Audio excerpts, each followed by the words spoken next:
سڵاوتان لەبێت و لە شارپرێسەوە ئەم کاتتان باش. لە چەند مانگی داهاتوودا بە دیاریکراوی لە ئۆکتۆبەری ئەم ساڵ بڕیارە هەڵبژاردننی پێشوەختە لە عێراق بەڕێوە بچێت. هێز و کوتلە و لایەنە سیاسیەکان بۆ ئەو هەڵبژاردنە لە ئێستاوە بە جۆرێک لە جۆرەکان ئامادەکاریان دەست پێ کردووە، دانیشتن دەکەن، گفتوگۆ دەکەن، ڕێی یەکتری وەردەگرن لەبارەی ئەوەی کە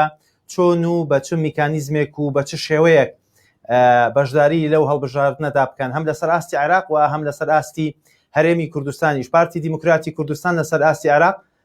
بەپێی ئەو زانیاریانەی کە لای ئێمە هەیە لە سەدرریەکانەوە نزیکە گفتوگۆیان کردووە و لەسەر ئاستی هەرێمی کوردستانیش لەگەڵ هێز و لایەنە سیاسەکانی دیکە دانیشتنی کردووە، گفتوگۆیان کردووە.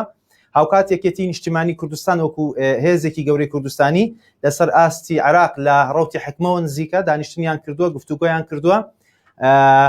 لەسەر ئاستی هەرێمی کوردستانیش لەگەڵ هێز و لایەنە سیاسەکان لەگەڵ بزوتنەوەی گۆڕان کۆمەڵی دادگەری یەکگرتووی ئیسلامی و هاوکات زۆرینەی هێز و لایەنە سیاسەکانی دیکە قسەیان کردووە. بەپێی ئەو زانیاریانەی کە هەیە، یەکێتی نیشتیمانی کوردستان و پارتی دیموکراتی کوردستان هەوڵی تەواویان داوە بۆ ئەوەی کە جۆرێک لە ڕێکەوتنی پێشوەختە لەگەڵ هێز و لایەنە سیاسەکان بکەن کە هێز و لایەنە سیاسەکان ڕازی بکەن بەوەی کە پێش هەڵبژاردن دابەشکاریەک جۆرێک لە دابەشکاری بۆ کورسیەکان بکەن. هەر هێزێک کە ئەو کورسیانی کە خۆی لە هەڵبژاردننی پێشوو هەیبوو ئێستا خاوەنیەتی وەری بگرێتەوە بەرامبەر بە ڕێککەوتنی سیاسی و بەکارهێنانی ئەوە لە ساحەی سیاسی لە عێراق. من دەمەوێ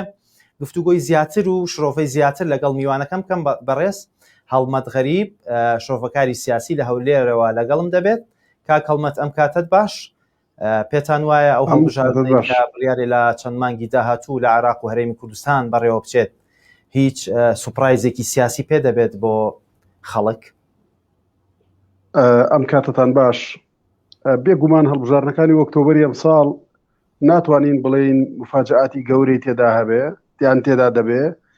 خاریتی سیاسی من پێم وانییە گۆڕانکاری گەورەی تێدا هەبێ، بەڵام وجوهی نوێی سیاسی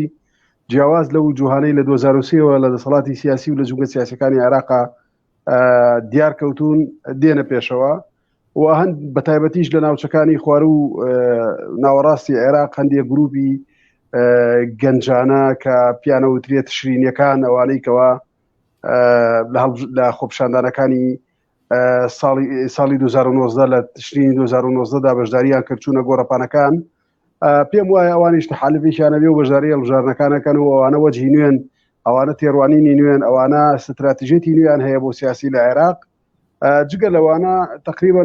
ئەوەی ئەمێنێتەوە لە ساحەکە بریتە لەو ئەحزاب تەقلیدیانەی کە لە دوای 2023ەوە هاتنەوە سەردەسەڵات لە عێراقا. بەڵام پرسیاری سەرەکی ئەوەیە کە ئایا ئەو نوخبەی کە ناڕازیە لە سوڵتەی سیاسی، ناڕازیە لەو نوخبەی کە لە 2023ەوە دەسەڵاتی بەدەستەوەیە، کاریگەرێکی ئەوەندە بەقووەتە بێ کە بتوانێت خیتابێکی نیشتیمانیانەی عێراقیانە لە هەموو مؤسساتی دەوڵەتا پەیڕەو بکە یاخود لە هەڵبژاردنەکانە. من پێم وایە کاریگەریان ئەبێ، بەڵام مەسەلەی وابەستەبوون و دەرهێنانی عێراق لە ژێر هەیمەنەی دەولی کە هەیمەنەی وڵاتانی ئیقلیمی و بەتایبەتی ئێران یەکێکە لەو گرفتانەی کە سیاسەتی ناوخۆی عێراق بەدەستیەوە ئەناڵێنێ. هێشتا پێم وانییە بە هەڵبژاردنێک بتوانێت ئەمە تحقیق بکە. ڕاستە هەڵبژاردنەکە قانونی هەڵبژاردنەکە بە جۆرێک گۆڕاوە تا ڕادەیەکی زۆر ئەحزابی گەورە باڵا دەستەکە، بەڵام لەگەڵەوەشدا من پێم وایە ئەم هەڵبژاردنە مفاجعاتی گەورەی تێدا نییە، بەڵام وجوهی سیاسی نوێی تێدایە کە خاوەن ڕوئیا و ستراتیژێت و بیرکردنەوەی جیاوازن لە بە دیاریکراوی لەسەر ئاستی هەرێمی کوردستان پرسیار بکەم. هێزە گەورەکانی وەک پارتی و یەکێتی لە ئێستاوە گفتوگۆیان دەست پێ کردو لەگەڵ هێز و لایەنە سیاسەکان و زانیاری هەیە لەبارەی ئەوەی کە ئەم دوو هێزە ڕێک کەوتون لەگەڵ بەشێکی زۆر لە هێزە سیاسەکانی تر بۆ دابەشکردنەوەی کورسیەکان. لە ئەگەری دابەشکردنی کورسیەکان لە کاتێکی پێشوەختەی هەڵبژاردندا تا چەند ئەمە کاریگەری خراپی لەسەر پرۆسەی هەڵبژاردن و دیموکراسی دەبێت لە هەرێمی کوردستان؟ بەر لە هەر شتێک ئەم دابەشکردنەی کە جەنابەت باسیەکەی دابەشکردنی کورسیەکان لە بینی هێزە سیاسی باڵادەستەکانی هەرێمی کوردستان بەتایبەتی پارتی وێژێتی لەگەڵ ئەحزابی بچووکە، ئەمە دابەشکاریکی سیاسیە بۆ مانایی کەوا اتفاقیاتی سیاسی بەڵام لە ئایا پرسیارەوەیە کە اتفاقی سیاسی نێوان ئەحزابی سیاسی لە شەقامەوە خۆی جێبەجێگریان دەنگدەر ملتەزم دەبێ هەرێمی کوردستان گرفتی گەورەتری هەیە برای بەڕێز بەر لەوەی کە بچمە سەرەوە مۆزوعە گرفتی مشارەکەی سیاسی مشارەکەی عملی انتخابی لە هەرێمی کوردستان زۆر گرفتێکی گەورەیە ئەمە ئەحزابی سیاسی بێمە ئەم دۆسیە حەل بکە ئەمە لەلایەکی تریشەوە مەسەلەی دروستکردنی هاوپەیمانی و دابشکاری و تەقسیماتی کورسیەکانی پارێزگاکان و دایرەکانی انتخابی لە هەرێمی کوردستانە من پێم وایە پرسێکی سیاسیە و لەسەر ئەرزی واقع زۆر زەحمەتە جێبەجێ بکرێ ئەتاوەکو هاوپەیمانەکانیان هاوپەیمانێکی قانونی نەبێت لە ناو کۆمیسیۆنی بەڵای هەڵبژاردنەکانە تەجیل نەکراوێت بەو مانایە و کاتە دەنگدەری هەردوو لایەنیان هەر لایەنێک ئەتوانێت سەودای پێوە بکە و ڕێکەوتنی لەسەر بکە بۆ هەڵبژاردنەکان ئەمە لەلایەکی تریشەوە من پێم وایە ئەمە جۆرێکە یعنی وای خوێنمەوە جۆرێکە لە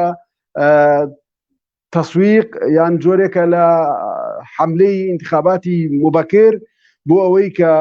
سەیتەرە و باڵادەستی هەر هێزێکی سیاسی لە کوردستانە نیشان بدەن بڵێن ئێمە تەحەکوم بە کورسی پارێزگاکانەکەین بێگومانە گەرەمە ڕوو بدە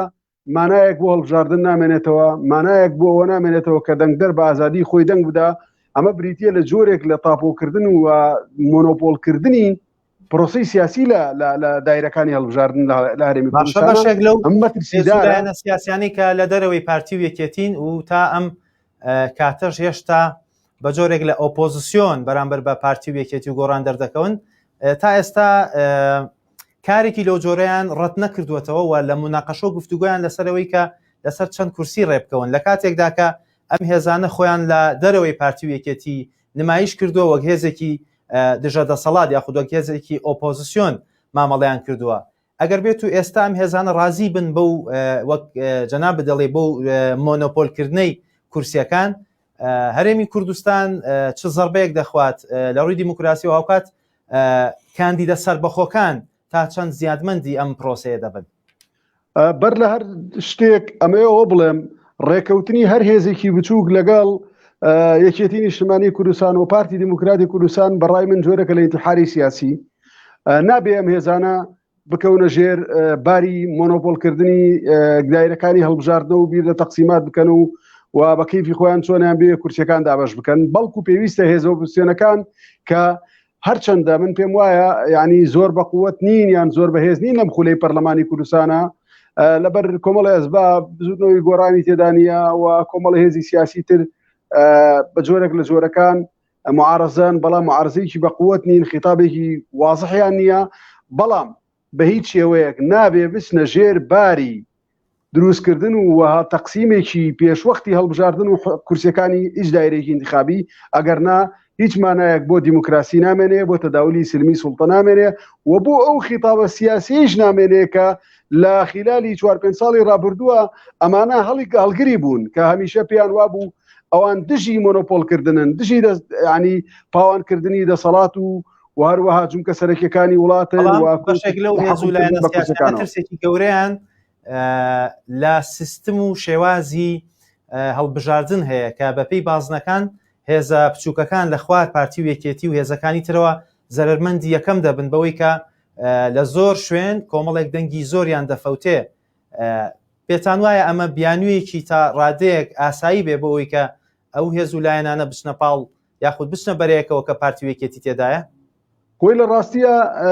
مەسلەی ئەو قسەیە زۆر ڕاستە قانونی هەڵبژاردنەکان بەداخەوە زوڵمێکی گەورەی لە هێزە بچووکەکان کردووە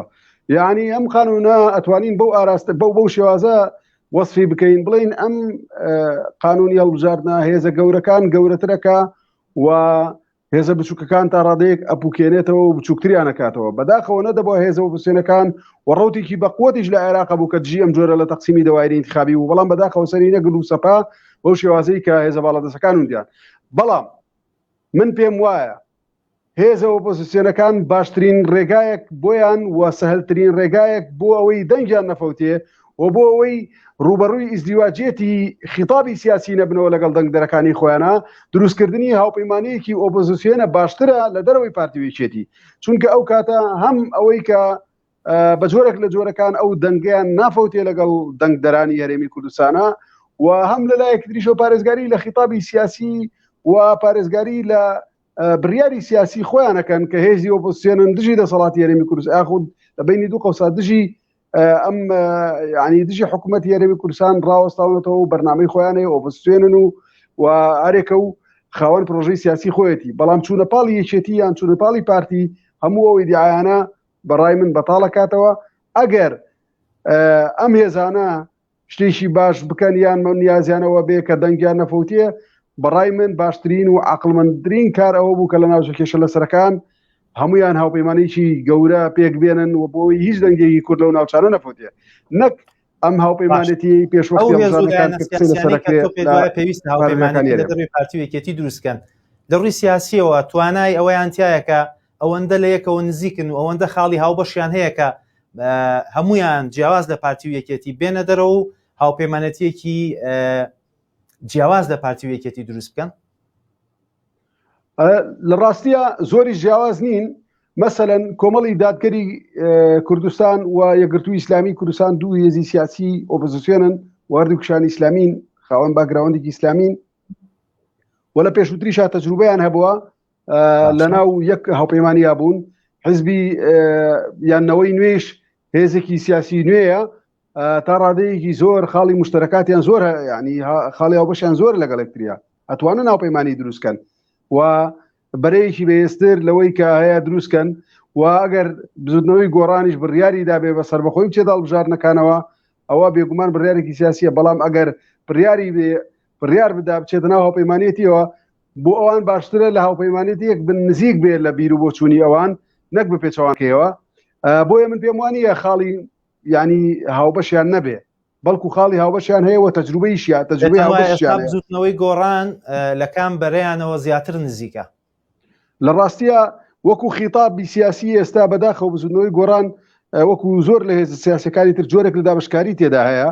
ناتوانین بڵین یەک خیتابی یەکگرتوو هەیە تەمسیلەکە لە تەمسیلی بزوتنەوەی گۆڕانەکە بێگومانە دەزانن کە جۆرێک لە دابشکاری لە نێو بزوتنەوەی گۆڕان ڕوویداوە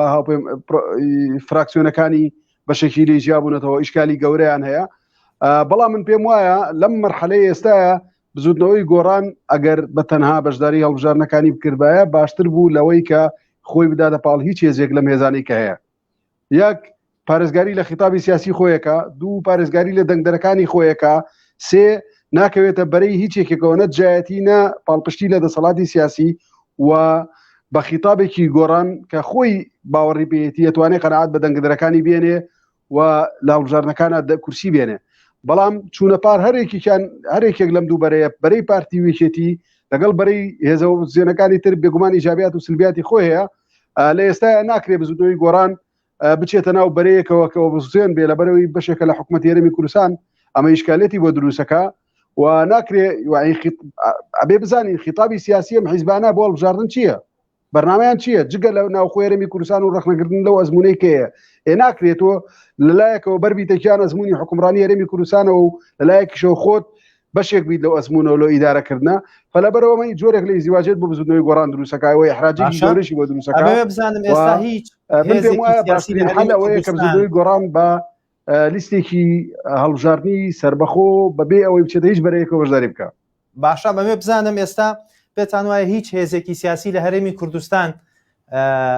جورئەتی سیاسی ئەوەندە هەیە کە بە تەنیا بەشداری لە هەڵبژاردنەکاندا بکەن بەم سیستەمەی کە هەیە لە ڕاستیە هەندێک لە حیزبی سیاسی نەخێر نەوەڵا زەحمەتە بتوانن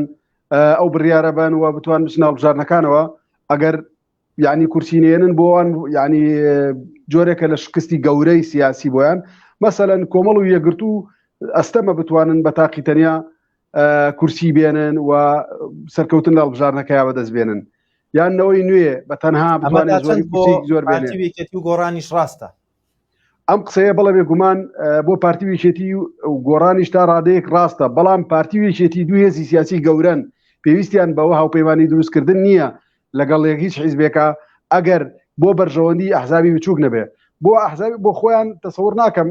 پارتی وێچێتی لەم قۆناغەیە بیر لە دروستکردنی هاوپەیمانیی بکەنەوە لە ناوچە کێشە لەسەرەکان ئەمەلێکە بوو کە بیکەن ئەوشیان نەکرد بۆیە من پێم وانە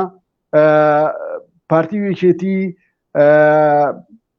بە تەنها بەشداریکردن لە هەڵبژاردنەکان زەرەریی ئەوەندە گەورە بکەن لە هەرێم لە قوارەی سیاسی هەرێمی کوردستان لە ناوچەکانی دەرەوە ناڵێم بێگومان لەوێ دەنگێکی هێزگار زۆری کورد بە فیرۆچێ و زەرێکی گەوراکەین و شکستێکی گەورەشە بێ بۆ ئێمە. زۆر باشە. خەڵکی هەرێمی کوردستان چۆن دەتوانێت بە چ میکانیزمێک دەتوانێت ڕێگری لە بە فیرۆدانی ئەم هەموو دەنگە بکات کە چاوەڕێ دەکرێت، چاودێرانی سیاسی چاوەڕێ دەکەن کە دەنگێکی زۆرمان بە فیرۆ بچێت؟ واللهی یەک مەسەلەی بە فیرۆدانی دەنگ لە ناوخۆی هەرێمی کوردستان بەڕای من زۆر ئەوەندەی ئیشکالێتێکی گەورە نابێ بۆ حزابی سیاسی، بەڵام ئەوەی گرفتەی گەورەکە دروستەکە ئەوەیە کە چۆن بتوانن پارێزگاری لە کورد بکەن لەو ناوچانەی کە ئێستا وەکوتم جۆرێک لە ئیشکالێتی گەوری تێدایە، حاڵەتی ئاسکەرتاری تێدایە، کوردیا زۆر زەعیفە و ژمارەیەکی زۆر کورد ئاوارە و دەربەدەرن. ئەمە بە دەرەجەی یەکەم ئیشی هێزە سیاسەکان بەتایبەتی شری پارتیە کە ئیش لەسەر ئەو بکەن کە و دەنگانە نەفوتێ. ئەمە زۆر گرنگە. بەنسبەت هەرێمی کوردستانەوە بێگومان هەر هێزێکی سیاسی بەرنامەجی انتخابی حقوقی بێ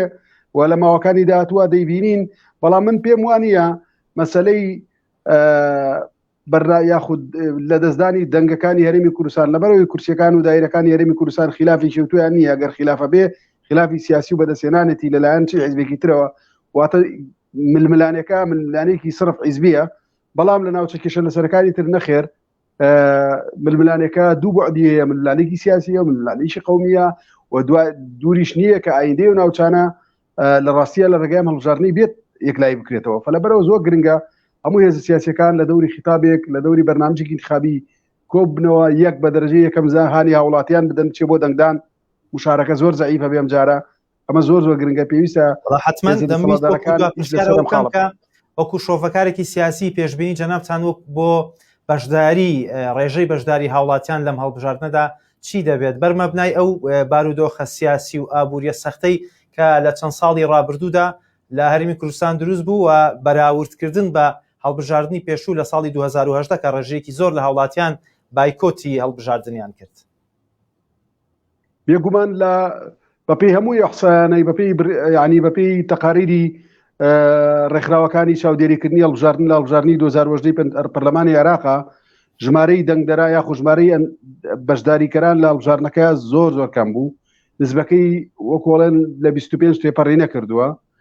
واتە مەساحەیەکی هێزگار گەورە هەیە لە بۆشایەکی گەورە هەیە لە پرۆسەی سیاسیە لە بەشداریکردنی هاوڵاتیان لە پرۆسی هەڵبژاردنەکانە. ئەوەش پەیوەندی هەیە بە نەبوونی سیقە و متمانەوە. بێگومان من پێم وایە هەڵبژاردنە زیاتریشە بێ، چونکە گرفتەکان لە هەڵبژاردنەکانی 2010 زۆرترن کەمتر نین. هاوڵاتی عێراقی بەگشتی و هەرێمی کوردستان بە تایبەتی بەدەست کۆمەڵێ مەشاکلی گەورەترەوە ناڵێنەوەکەوەی لە 2010 بوو و پێم وایە خیتابی ینی هێزە سیاسەکانی کوردستان و هێزە سیاسەکانی عێراقیش شتێکی جیاوازتریان پێشکەش نەکردووە تا بڵین لەم هەڵبژاردنەیە لەبەر مشارەکەی سیاسی مشارەکەی دەنگدەران بەشداری خەڵک لە دەنگدانا زیادەکە و مفاجئە دروستەکە، بەڵکو بارودۆخکار وەکو خۆی وایە گەر خراپتر نەبوو بێت. بەلەبەرەوە من تەسەورەکەم ڕێژەی بەشداری خەڵک لە هاوڵاتیان لە ڕێژەی خەڵک لە هەڵبژاردنەکانە کەم بێت و ئەمەش زۆر غەڵەتە و ئەمە پێویستە هاوڵاتیان هەرێمی کوردستان هەوشیار بکرێنەوە. بەشداریکردن زۆر زۆر گرنگە، ڕێگا ئەگرێ لە تەلاعوبکردن بە دەنگەکانیان، ڕێگا ئەگرێ لە دیاریکردن بە مەسیری سیاسیان، یا ڕێگا ئەگرێ لە دیاریکردنی ینی یاریکردن بە چارەنووسی داهاتووشیان خوان و نەوەکاریانەوە. بۆیە بەڕاستی پێویستە تەوعیەی ینی وەسایلەکانی تەوعیە و ڕۆشنبیری و سەقافە و ئیعلامی ڕۆڵێکی گرنگ بگێڕن لەم بابەتەیە کە زۆرترین خەڵکان دەمچێت سەر سنوورەکانی دەنگدان. زۆر زۆر سپاس بەڕێز هەڵمەت غەریب، شۆڤەکاری سیاسی. سپاس کە لە هەولێرەوە لەگەڵمان بوویت. بینەرانی بەڕێز سپاس بۆ ئێوەش کە بینەرمان بوون. کاتێکی خۆش، خواتان لەگەڵ بێت.